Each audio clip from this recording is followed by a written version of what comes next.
Sin importar la edad, hay personas que no saben gestionar sus emociones, sobre todo cuando hay dolor. El suicidio representa ese grito que no dieron.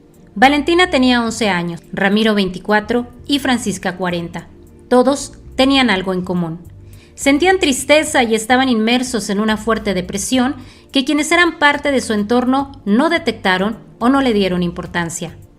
De 2018 a la fecha, las investigaciones sobre los suicidios ocurridos en Coahuila arrojan que el principal detonante en la mayoría de los casos es la violencia en sus diversos tipos, por lo que el fenómeno que antes era multifactorial, hoy se centra en un problema latente en la sociedad que cobra víctimas cada día de menor edad. Rosa Ofelia Cisbeles Alvarado, psicóloga forense, directora de la Unidad de Control y Gestión de la Fiscalía General del Estado, reconoce el incremento de casos e intentos de suicidio cada vez a edades más tempranas. Bueno, pues seguimos todavía con gente muy joven, edades muy tempranas, a diferencia del fenómeno antes del 2018, 17, las edades eran avanzadas, hoy en día no, estamos viendo cada vez personas más jóvenes, y dentro del estudio que bueno, pues aquí con la doctora hemos trabajado en relación a el trabajo académico también, pues nos damos cuenta de que mucho tiene que ver con la violencia. Y lo vemos en los casos yo creo que más recientes, ¿no? La violencia familiar, la violencia social, que está inmersa, bueno, pues en esta parte de que finalmente la gente no quiere acabar con su vida, quiere acabar con sus sufrimientos, y uno de ellos, pues es precisamente ser víctima de violencia o testigo de algún tipo de violencia. De acuerdo con la estadística de la Fiscalía General del Estado, de enero al 12 de junio del presente año, se han registrado 130 suicidios, de los cuales 107 fueron de hombres y 23 de mujeres. Del total, 23 tenían entre 0 y 20 años. Una parte importante eran menores de edad. A lo mejor Valentina no fue la única, probablemente haya más niños, entonces yo lo único que pido es que se haga justicia para que mi hija pueda entrar al cielo y tenga su descanso, porque mi hija no se suicidó. A mi hija la mataron, y la mataron de la peor manera, Entonces, por favor, medios de comunicación, justicia para mi niña, justicia para ella, no hablen cosas que no saben, no agreguen cosas de más, porque detrás de mi hija están 3 hermanas que están sufriendo, están sus abuelos, están sus primos. Entonces, por favor, no agreguen cosas que no son. Aquí estoy dando la cara, yo no había salido porque todo esto a mí me pegó muy fuerte. No he podido vivir el duelo de mi hija, no le he podido llorar como quisiera porque hemos estado pegadas de la fiscalía haciendo las investigaciones. Entonces, por favor, les suplico eso. El 9 de junio parecía un día normal para la familia de Irma Araceli. Sus hijas Abril, de 13 años, y Valentina, de 11, se preparaban para ir a la escuela. Un día antes, Valentina no acudió, pues tenía varios días triste y deprimida. El jueves fue la tragedia.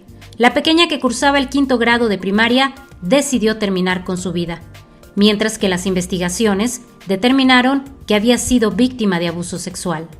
Rosa Cisbeles Alvarado señala que expertos en psiquiatría infantil en casos de menores concluyen lo siguiente. Hablando con los paidopsiquiatras nos decían que cuando están internados un niño que tiene un intento de suicidio a muy temprana edad, mucho tiene que ver con violencia sexual. El hecho de no poder manejar la ambivalencia que existe, porque generalmente los abusos sexuales se dan con alguien que es muy cercano a ti. Entonces, ¿cómo manejas esa situación de la persona que me quiere y me debe cuidar y proteger es la misma persona que me está agrediendo? Entonces, para los niños es un impacto emocional y psicológico pues muy fuerte, un trauma que a veces en ese momento no se vive como tal, pero que a poco y como van creciendo pues se van dando cuenta, ¿no? Y entonces el impacto es mucho mayor. Paidopsiquiatría en el área del CESAME nos decía que habían llegado hasta de 7 y 8 años con intentos de suicidio, sí. En un caso de suicidio, ¿como sociedad también somos responsables de lo ocurrido? Esto es lo que dice Berenice de la Peña, directora de la Facultad de Psicología de la Universidad Autónoma de Coahuila. Sí, estamos absortos, estamos viviendo una forma donde nos desconectamos de nosotras mismas, de nosotros mismos y de las personas que nos rodean. La vida está teniendo exigencias altas en donde se nos pide más trabajo, más presencia, en donde estamos distraídos o perdiendo el tiempo en el celular, conectando con personas a distancia y no conectamos con las personas que están a nuestro alrededor, simplemente porque es más fácil vivir una vida en una red social que vivir o enfrentar la vida cotidiana, ¿no? Es menos trabajo mental el estar observando hacia afuera que lo que implica estar conectando hacia adentro. Entonces, estamos viviendo una vida en donde tenemos muchas exigencias y donde la mayor parte del tiempo estamos cansados. ¿Cómo detectar las señales? Rosa Ofelia Cisbeles destaca que además del comportamiento en casa, en la nueva dinámica digital, existen algunos indicadores. Nos llamó mucho la atención, estuvimos trabajando mucho de la mano con Policía Cibernética, ver, por ejemplo, publicaciones donde las adolescentes o los adolescentes publicaban el qué pasaría si yo ya no estuviera en esta vida, o la vida sería mejor si yo ya no estuviera, y veíamos 50 likes. O sea, dices, ¿cómo es posible que podamos pasar de alto y peor tantito, darle un like, pero no preguntarle a la persona que necesita, ¿no? Que esa es parte, pues, de la reconstrucción del tejido social, ¿no? De la importancia que debemos de darle a la gente que está cercana a nosotros. Por su parte, la experta en salud mental Berenice de la Peña comenta sobre posibles omisiones. Si hacemos cuenta, podemos ver un antes y un después en la vida de las personas, que podemos recordar momentos en donde las cosas eran distintas, en donde la persona se manifestaba diferente, y ahí muchas veces nos preguntamos, ¿qué pasó? Uh-huh. ¿En qué momento nos perdimos? ¿En qué momento cambió todo esto? ¿Qué detonó que hubiera diferencia? Y la pregunta de siempre, ¿por qué no lo noté?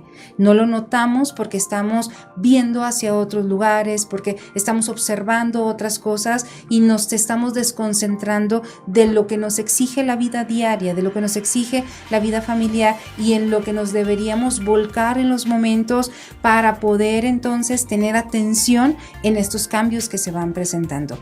Ciertos cambios, por pequeños que sean, ciertas cosas que son distintas, que cuando ya no están, entonces nos preguntamos, sí es cierto, o sea, si yo noté esto, ¿qué me detuvo para preguntar? ¿Qué me faltó para yo poder estar presente?